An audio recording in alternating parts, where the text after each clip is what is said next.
പുതിയൊരു വീഡിയോ എപ്പിസോഡിലേക്ക് എല്ലാ മാന്യ പ്രേക്ഷകർക്കും സ്വാഗതം. ഇനി നിങ്ങളുമായി പങ്കുവെക്കുന്ന അപ്ഡേറ്റ് ഇന്ന് കഴിഞ്ഞ സ്മാക്ഡൗൺ എപ്പിസോഡിൽ നിന്ന് നമുക്ക് ലഭിച്ച കുറച്ച് സ്റ്റോറി ലൈൻ അപ്ഡേറ്റുകളാണ്. അതിൽ ഒന്നാമത്തേത് അടുത്ത ആഴ്ചത്തെ സ്മാക്ഡൗണിലേക്ക് കൺഫേം ചെയ്തിട്ടുള്ള മത്സരങ്ങളെ സംബന്ധിച്ചാണ്.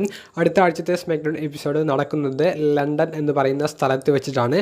അടുത്ത ആഴ്ചത്തെ സ്മാക്ഡൗണിലേക്ക് 2 ചാമ്പ്യൻഷിപ്പ് മത്സരങ്ങൾ കൺഫേം ചെയ്തിട്ടുണ്ട്. നിലവിലെ WWE ടാഗ് ടീം ചാമ്പ്യന്മാരായ സ്ട്രീറ്റ് പ്രോഫിറ്റ് എന്ന് പറയുന്ന ടീം അവർ പുതുതായി വിജയിച്ച ചാമ്പ്യൻഷിപ്പ് ഡിഫെൻഡ് ചെയ്യുന്നത് പ്രെറ്റി ഡെഡ്ലി എന്ന ടീമിന് എതിരെയാണ്.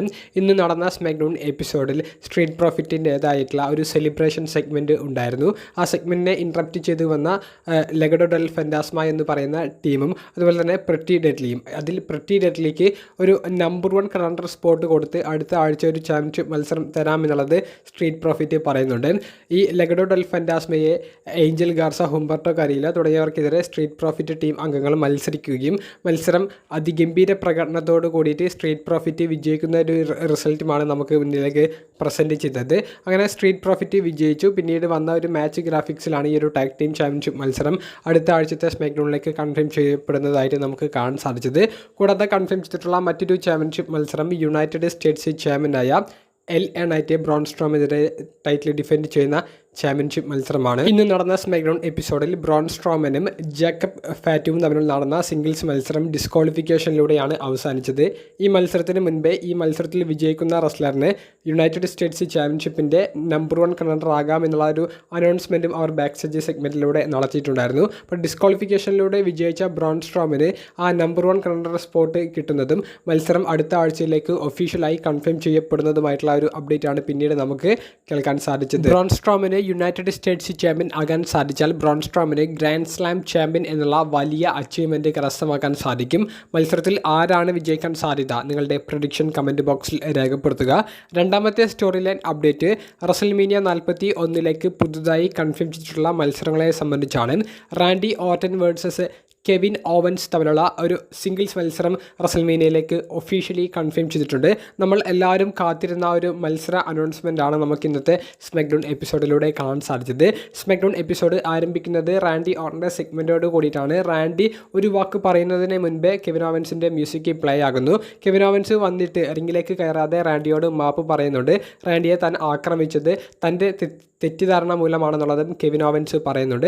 നമുക്ക് ടീമാകാം എന്നുള്ളതും കെവിൻ ഓവൻസ് പറയുന്നുണ്ട്. എല്ലാത്തിനും കാരണം കോഡിയാണെന്നുള്ളതും കെവിൻ പറയുന്നുണ്ട്. പക്ഷേ റാൻഡി ഓർട്ടൻ പിന്നീട് പറഞ്ഞ വാക്കുകൾ റാൻഡി ഓർട്ടൻ്റെ പഴയ 2009 ആ ഒരു കാലഘട്ടത്തിലേക്ക് തിരിച്ചു കൊണ്ടുപോകുന്ന ആ റാൻഡി ഓർട്ടൻ്റെ വാക്കുകളായിരുന്നു. റാൻഡി ഓർട്ടൻ്റെ പഴയ വീര്യം താരത്തെ വിട്ടുപോയിട്ടില്ല എന്നുള്ളത് ആ വാക്കുകളിൽ നിന്ന് നമുക്ക് വളരെ വ്യക്തമായി മനസ്സിലാക്കാൻ സാധിച്ചിരുന്നു. റാൻഡി ഓർട്ടൻ കെവിൻ ഓവൻസ് ആ ഒരു സമയത്ത് റിങ്ങിലേക്ക് കയറുകയാണെങ്കിൽ കെവിൻ ഓവൻസിനെ ക്രൂരമായി ആക്രമിക്കുമെന്നുള്ളത് ഉറപ്പായിരുന്നു.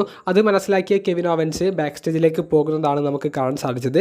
പഴയ ഒരു ഓർട്ടനെയാണ് വാക്കുകളിലൂടെ നമുക്ക് ഇന്നത്തെ സ്മാക്ഡൗൺ എപ്പിസോഡിൽ കാണാൻ സാധിച്ചത്. പിന്നീട് റസൽമേനിയ 41 കൺഫേം ചെയ്തിട്ടുള്ള ഒരു മത്സരം മെയിൻ ഇവൻറ്റിലെ സെഗ്മെൻറ്റിന് ശേഷം കൺഫേം ചെയ്തിട്ടുള്ള ട്രിപ്പിൾ ത്രെറ്റ് മത്സരമാണ്. Roman Reigns versus Seth Rollins versus CM Punk തമ്മിലുള്ള ട്രിപ്പിൾ ത്രെറ്റ് മത്സരം. സ്മാക്ഡൗൺ എപ്പിസോഡിൻ്റെ മെയിൻ ഇവൻറ്റിലെ ഈ ഒരു സെഗ്മെൻറ്റും അവസാനം നടന്ന ആ ഒരു ബ്രൗളും ആർക്കും ആധിപത്യം കൊടുക്കാത്ത പോലെയാണ് അവസാനിപ്പിച്ചത് എന്നുണ്ടെങ്കിലും കൂട്ടത്തിൽ കുറച്ചും കൂടി മേധാവിത്വം ലഭിച്ചത് റോമൻ റീൻസിനാണെന്ന് തോന്നുന്നു. എന്തായാലും CM Punkനെ പൂർണ്ണമായി ഒരു ഫേസ് ആക്കിയിട്ടാണ് മത്സരത്തിലേക്ക് കൊണ്ടുവരുന്നത്. റോമൻ റീൻസിനെ ഫേസോ ഹീലോ എന്നുള്ള തലത്തിലല്ല, ഒരു ആൻറ്റി ഹീറോ ലെവലിലാണ് റോമൻ റീൻസിനെ പ്രസൻറ്റ് ചെയ്യുന്നത്. പൂർണ്ണമായി ഒരു ഹീലാക്കിയിട്ടായിരിക്കും സെത്തിനെ ഈ ഒരു സ്റ്റോറിയിൽ അവർ പ്രസൻറ്റ് ചെയ്യാൻ പോകുന്നത്. അതാണ് ഈ ഒരു മാച്ച് സൈക്കോളജിയായി അവർ ഈ സ്റ്റോറിയിൽ ഉപയോഗിക്കാൻ പോകുന്ന ഒരു രീതി എന്ന് പറയുന്നത്. അപ്പോൾ ഈ ഒരു ട്രിപ്പിൾ ത്രെറ്റ് മത്സരത്തിൽ ആർക്കാണ് വിജയ സാധ്യത എന്ന് ചോദിക്കുമ്പോൾ കമൻറ്റ് ബോക്സിൽ കൂടുതലും വരാൻ പോകുന്നത് റോമൻ റീൻസിൻ്റെ പേരാണെങ്കിലും ഒരു അഭിപ്രായം ഞാൻ പറയുകയാണെങ്കിൽ ഇപ്പോഴത്തെ ഒരു സാധ്യത CM Punkനായിരിക്കും. CM Punk വിജയിക്കുന്നതായിരിക്കും റസൽമേനിയ 41 ഈ ഒരു ട്രിപ്പിൾ ത്രെറ്റ് മത്സരത്തിൽ നമുക്ക് കാണാൻ സാധിക്കുക. നിങ്ങളുടെ പ്രഡിക്ഷൻ കമൻറ്റ് ബോക്സിൽ രേഖപ്പെടുത്തുക. മൂന്നാമത്തെ അപ്ഡേറ്റ് റസൽമേനിയ 41 പുതുതായി കൺഫേം ചെയ്യാൻ സാധ്യത കൂടുതലുള്ള ഒരു മത്സരം Jacob Fatu versus solo Sikoa തമ്മിലുള്ള മത്സരമാണ്. ഇന്നത്തെ സ്മാക്ഡൗൺ എപ്പിസോഡിലെ ബ്രോൺ സ്ട്രോമിനെതിരെയുള്ള ജേക്കബ് ഫാറ്റുവിൻ്റെ മത്സരം ഡിസ്ക്വാളിഫിക്കേഷനിലൂടെ അവസാനിക്കാൻ കാരണം സോളോ സിക്കോവയാണ്. ഇതിനെ ചൊല്ലി ആദ്യം റിങ്ങിൽ വെച്ച് വലിയ പ്രശ്നം ഉണ്ടാകാതിരുന്നെങ്കിലും പിന്നീട് ബാക്ക് സ്റ്റേജിൽ ഇതിനെ ചൊല്ലി സോളോയും ജേക്കബ് ഫാറ്റും വലിയ പ്രശ്നങ്ങൾ ഉണ്ടാക്കി. ആരെ സഹായിക്കാൻ വേണ്ടിയിട്ടാണ് നീ ഇങ്ങനെ ചെയ്യുന്നത് എന്നുള്ളത് ജേക്കബ് സോളോയുടെ മുഖത്ത് നോക്കി ചോദിക്കുന്നത് നമുക്ക് കാണാൻ സാധിച്ചു. ഇനിയുള്ള സ്മാക്ഡൗൺ എപ്പിസോഡിൽ ജേക്കബ് സോളോയെ ആക്രമിക്കുന്നതും സോളോ സിക്കോവ ഫേസ് ആകുന്നതും ജേക്കബ് ഫാറ്റു ഇതേ ഒരു ക്യാരക്ടറിലൂടെ വരുന്നതും ഇവർക്ക് തമ്മിലുള്ള ഒരു മത്സരം റസൽമേനിയ 41 നടക്കുന്നതുമായിരിക്കും നമുക്ക് കാണാൻ സാധിക്കുക. അതിൻ്റെ അടുത്ത ഒരു സ്റ്റെപ്പാണ് ഇന്നത്തെ സ്മാക്ഡൗണിൽ അവർ കാണിച്ചിട്ടുള്ളത്. 4ാമത്തെ സ്റ്റോറി നയോമി, ജേഡ് കാർഗിൽ തുടങ്ങിയവരുടെ സ്റ്റോറിയിൽ മികച്ച ഒരു ആംഗിൾ നമുക്ക് ഇന്നത്തെ സ്മാക്ഡൗൺ എപ്പിസോഡിൽ കാണാൻ സാധിച്ചു എന്നുള്ളതിനെ സംബന്ധിച്ചാണ്. ലിവ് മോർഗനും ജേഡ് കാർഗിലും തമ്മിൽ നടന്ന മത്സരം ജേഡ് കാർഗിലിനെ സംബന്ധിച്ച് താരത്തിൻ്റെ തിരിച്ചുവരവിന് ശേഷമുള്ള ആദ്യ മത്സരമായിരുന്നു. അതുകൊണ്ട് തന്നെ ജേഡ് കാർഗിലിന് വിജയസാധ്യത വളരെ അധികം ഉണ്ടായിരുന്നു. അത്തരത്തിലുള്ള മത്സരത്തിൻ്റെ ഒരു ഹൈപ്പും അവർ കൊടുത്തിട്ടുണ്ടായിരുന്നത്. എന്നാൽ മത്സരത്തിൽ റഗൽ റോഡ്രിഗസിൻ്റെ സഹായം മാത്രമല്ല നയോമിയുടെ ഒരു സഹായം കൂടി ലിവ് മോർഗനെ ലഭിച്ചു. അവസരം മുതലെടുത്തുകൊണ്ട് ലിവ് മോർഗൻ വിജയിക്കുന്നതുമാണ് നമുക്ക് കാണാൻ സാധിച്ചത്. ജേഡ് കാർഗിലിൻ്റെ ഒരു പരാജയം ആരും പ്രതീക്ഷിച്ചിരുന്നില്ല. അത്തരത്തിൽ പ്രതീക്ഷിക്കാത്തവർക്ക് വലിയ അൺഎക്സ്പെക്റ്റഡ് ആയിട്ടുള്ള ഒരു റിസൾട്ട് ആയിരുന്നു നമുക്ക് ഈ സ്മാക്ഡൗണിൽ ഇവരുടെ മത്സരത്തിലൂടെ കാണാൻ സാധിച്ചത്.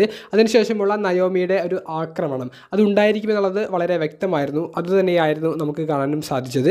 ഈ സ്റ്റോറിയിൽ ജേഡ് കാർഗിൽ വിജയിക്കണം എന്ന് നമുക്ക് തോന്നുന്ന ഒരു തലത്തിലേക്കാണ് ഇന്നത്തെ ആംഗിൾ എത്തിച്ചിട്ടുള്ളത്.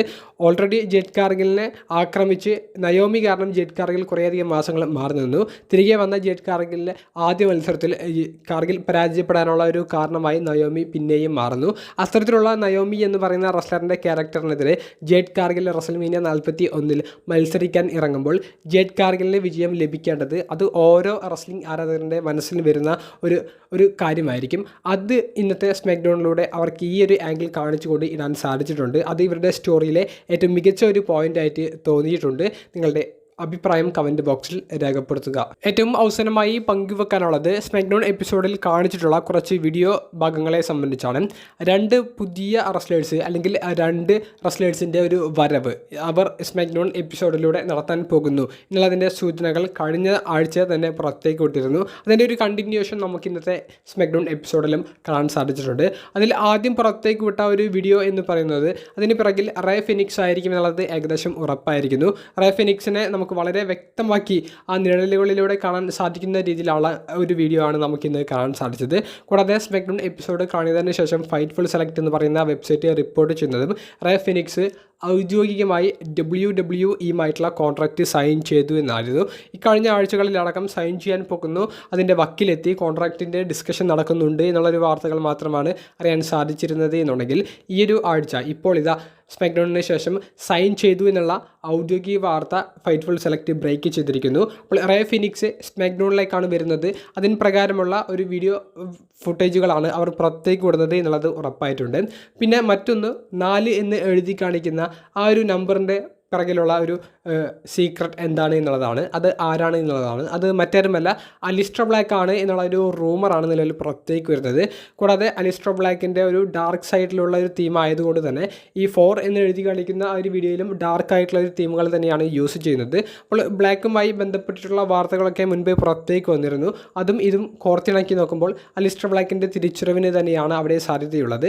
അലിസ്റ്റർ ബ്ലാക്കിൻ്റെ തിരിച്ചുവരവിനെ സംബന്ധിച്ച് ഒരു റൂമർ കുറച്ച് ദിവസങ്ങൾക്ക് മുൻപേ ലഭിച്ചത് റസൽമേനിയ 41 കഴിഞ്ഞിട്ടുള്ള ആദ്യ സ്മാക്ഡൗൺ എപ്പിസോഡിലായിരിക്കും ബ്ലാക്കിൻ്റെ തിരിച്ചുവരവ് കാണാൻ സാധിക്കുക എന്നാണ്. അതിലേക്കാണ് ഈ ഒരു വീഡിയോ ഫുട്ടേജ് നമ്മളെ നയിക്കുന്നത് എന്നും നമുക്കിപ്പോൾ അറിയാൻ സാധിക്കുന്നുണ്ട്. ഇതാണ് നമുക്ക് ആ വീഡിയോ ഫുട്ടേജുകളെ സംബന്ധിച്ച് പങ്കുവെക്കാനുള്ള അപ്ഡേറ്റ്സ്. വീഡിയോ സംബന്ധിച്ചുള്ള നിങ്ങളുടെ പ്രതികരണങ്ങൾ കമൻറ്റ് ബോക്സിൽ ഒന്ന് രേഖപ്പെടുത്തുക. അപ്പോൾ അടുത്തൊരു വീഡിയോയുമായി കാണുന്നത് വരെ ബൈ.